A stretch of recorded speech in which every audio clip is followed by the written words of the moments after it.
সকল machine লার্নিংই AI, কিন্তু সকল এআই মেশিন লার্নিং নয়। মানুষ ও যন্ত্র এই দুইয়ের সম্মেলনেই আমরা বলি মেশিন লার্নিং।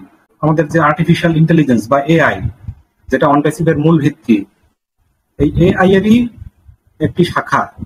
এই শাখায় একটা যন্ত্রকে বুদ্ধিমত্তা এবং মানুষের আচার আচরণের সাথে সমন্বয় এর বিষয়টা পরিচালিত হয়। এআই এর একটি শাখাই হচ্ছে মেশিন লার্নিং। এআই যেমন বলতে আমরা বুঝি আর্টিফিশিয়াল ইন্টেলিজেন্স বা কৃত্রিম বুদ্ধিমত্তা। মেশিন লার্নিং হলো যান্ত্রিক শিক্ষা। মেশিন লার্নিং এর বিষয়টি মূলত আবিষ্কার করেন একজন আমেরিকান কম্পিউটার বিজ্ঞানী আর্থার লি স্যামুয়েল, যিনি এক নাগারে আইবিএম, একটি বিখ্যাত কম্পিউটার প্রতিষ্ঠান এবং এআই কম্পিউটার গেমিং এ কর্মরত ছিলেন। তিনি 1959 সালে এই মেশিন লার্নিং এর ধারণাটি সর্বপ্রথম প্রবর্তন করেন। মেশিন লার্নিং মূলত তিন প্রকার: সুপারভাইজড লার্নিং বা নির্দেশিত শিক্ষা, আনসুপারভাইজড লার্নিং বা অনির্দেশিত শিক্ষা, এবং রিইনফোর্সমেন্ট লার্নিং, ভুল করতে করতে শেখা যেটাকে বলে। সুপারভাইজড লার্নিং কে এক কথায় বললে টাস্ক ড্রাইভেন। এখানে দিক নির্দেশনা দেওয়া থাকে এবং এর মূল কাজ হলো পরবর্তী ফলাফল কি হবে, কোনো একটি পরীক্ষা বা কোনো একটি কাজের বা কোনো একটি ইনপুটের আউটপুট বা অজানা কি হবে, সেই অজানা আউটপুটের একটি ধারণা দেয়। আনসুপারভাইজড লার্নিং এর ক্ষেত্রে কোনো নির্দিষ্ট কাজ, নির্দিষ্ট কোনো পদ্ধতি উল্লেখ করা থাকে না, বরং সেইখানে শুধুমাত্র কাজের বিষয়াদি সেখানে ইনস্টল করা থাকে, যেটাকে আমরা বলে ডেটা ড্রাইভেন রিইনফোর্সমেন্ট। মূলত একটি যান্ত্রিক পদ্ধতিতে সে ভুল আউটপুট থেকে আবার রিটার্ন করে আবার নতুন ইনপুট করতে থাকবে। মেশিন লার্নিং এর প্রসেস হলো প্রথমে ডেটা গ্রহণ করবে, তারপর সেটাকে বিশ্লেষণ করবে, তারপর সেই ডেটার মধ্যে এটা কি অবস্থায় আছে, কোন ভাবে সজ্জিত আছে, কেমন ভাবে এটা সর্ট করা আছে, মানে কি অনুযায়ী বা কিসের ভিত্তিতে এই তাকে প্যাটার্ন করা আছে, তারপর সেই অনুযায়ী সে একটা অনুমান পূর্বক বা সম্ভাব্য ফলাফল তৈরি করবে, তারপর সেটা আউটপুট হিসেবে আমাদেরকে দেখাবে বা সেম অ্যান্সার বা উত্তর প্রদর্শন করবে। তো মেশিন লার্নিং এর উপকারিতা মূলত পাঁচটি। দ্রুত সিদ্ধান্ত নিতে সাহায্য করে, যে সিদ্ধান্ত সাধারণত মানুষের পক্ষে নেওয়া, তো সব সিদ্ধান্ত নেওয়া সম্ভব হয় না। ফরকাস্টিং ডিমান্ড মোর অ্যাকুরেটলি, মানে যে কোনো চাহিদা বা যে কোনো সম্ভাব্য বিষয় আরো নিখুঁতভাবে উপস্থাপন করে। পার্সোনালাইজিং কাস্টমার এনগেজমেন্ট, এটা ডিজিটাল মার্কেটিং এর সাথে বা অনলাইন ভিত্তিক মার্কেটিং এর সাথে সম্পর্কযুক্ত। অনলাইনে যারা বাই বা কেনা বেচা ব্যবসা করে থাকেন, মানে কাস্টমারের জন্য এটা এনগেজমেন্ট। এখানে আপনি কেমন কাস্টমার চান, কোন এলাকায় কাস্টমার চান, কিসের ভিত্তিতে কাস্টমার চান, সেই বিষয়টা এখানে আপনার মতো পার্সোনালাইজ বা নিজের মতো সাজিয়ে নিতে পারবে। তারপরে আসে বুস্টিং এফিসিয়েন্সি। এফিসিয়েন্সি মানে নিখুঁত। কোনো কাজ যত নিখুঁতভাবে সম্পন্ন হয় সেটাই হচ্ছে তার এফিসিয়েন্সি। তারপর আসে ক্যাপিটাল অ্যাসেট এফিসিয়েন্সি, মানে আমাদের যে মূল যে বিষয় বা সম্পদ, সেটা যে কোনো সম্পদ হতে পারে বা যে কোনো প্রপার্টিজ হতে পারে, সেই প্রপার্টির হিসাব রাখতে এটা আরো নিখুঁতভাবে হিসাব রাখতে সাহায্য করে।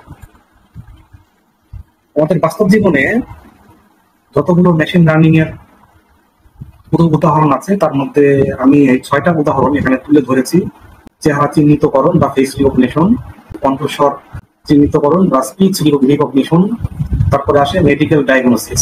এটা যারা ডাক্তারি পেশার সঙ্গে যুক্ত আছেন তারা ভালো বুঝবেন।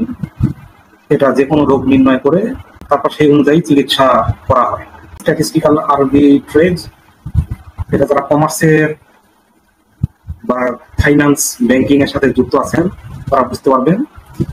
এটা যে কোনো তথ্য বা উপাত্তের যে একটা স্ট্যাটিক্স বা পরিসংখ্যান, এই পরিসংখ্যানের ঊর্ধ্বগতি বা নিম্নগতি প্রদর্শন করে।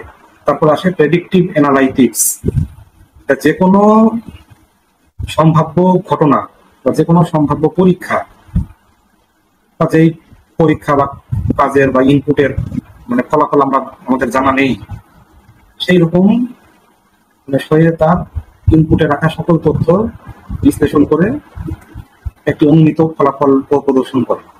এক্সট্রাকশন মেশিন লার্নিং এর ভিত্তিতে আমরা আমাদের প্রয়োজনীয় তথ্য সফটওয়্যার ভিত্তিক বা যে কোনো কিছু প্রোগ্রাম ভিত্তিক বা প্রোগ্রামের মাধ্যমে আমরা আমাদের প্রয়োজনীয় তথ্য বা আউটপুট গ্রহণ করে বা অপ্রয়োজনীয় আউটপুট আমরা সহজেই আইডেন্টিফাই করতে পারি। বর্তমানে জনপ্রিয় মেশিন লার্নিং এর অ্যাপ্লিকেশন আর উদাহরণ, এটা সোশ্যাল মিডিয়াতে বিভিন্ন দিক বা বিভিন্ন ফিচারে কাজে লাগে। তারপরে প্রোডাক্ট রিকমেন্ডেশন, কে তার জন্য কোন প্রোডাক্ট উপযুক্ত, কে কোন প্রোডাক্টটি বেশি পছন্দ করে। ইমেজ রিকগনিশন, ছবি দেখে ফলাফল নির্ণয় বা ছবিকে যাচাই করে ফলাফল প্রদর্শন। এর একটা উদাহরণ হলো গুগল লেন্স। তারপর সেন্টিমেন্ট অ্যানালাইসিস, মানে সেন্টিমেন্ট হলো মানে আপনার যে ইমোশন বা অনলাইনে আপনি যে ইমোশন বা মেন্টালিটি নিয়ে কাজ করেন সেই অনুযায়ী সেইটাকে বা বিভিন্ন তথ্যের ভিত্তিতে সেটাকে বিচার করে। তারপর অটোমেটিং এমপ্লয়ি অ্যাক্সেস কন্ট্রোল, একটি অফিসের একজন কর্মকর্তা তার কর্মচারীদের এই মেশিন লার্নিং এর পদ্ধতিতে তাদেরকে নিয়ন্ত্রণ করতে পারে। তারপর মেরিন ওয়াইল্ড লাইফ প্রিজার্ভেশন, এটা যারা নেভির সাথে যুক্ত আছেন তাদের ক্ষেত্রে কাজে লাগে। মানে সমুদ্রের নিচে যত সামুদ্রিক প্রাণী আছে এর সংখ্যা বা কোনটি বিলুপ্ত হয়ে যাচ্ছে বা হচ্ছে বা কোনটি বৃদ্ধি পাচ্ছে বা কোনটি সংরক্ষণ করা প্রয়োজন সেই বিষয়টা নির্ধারণ করে। তারপর আসে language translation, predict potential heart failure, যারা হার্টের রোগী আছেন তাদের হার্ট ফেলের সময় কেমন বা কি কারণে করলো বা রক্তচাপ কেমন ছিল, এই সবকিছু তথ্যের উপর প্রয়োজনীয় তথ্য দেয় এবং সমস্যা ধরতে সাহায্য করে।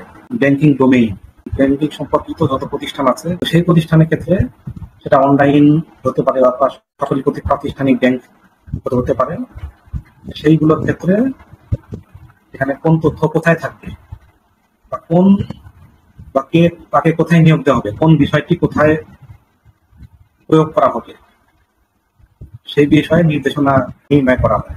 তারপর regulating health care efficiency and medical service, artificial intelligence machine learning এর সাথে সরাসরি বা খুবই কাছাকাছি ভাবে যুক্ত, কিন্তু এ দুটো এক নয়।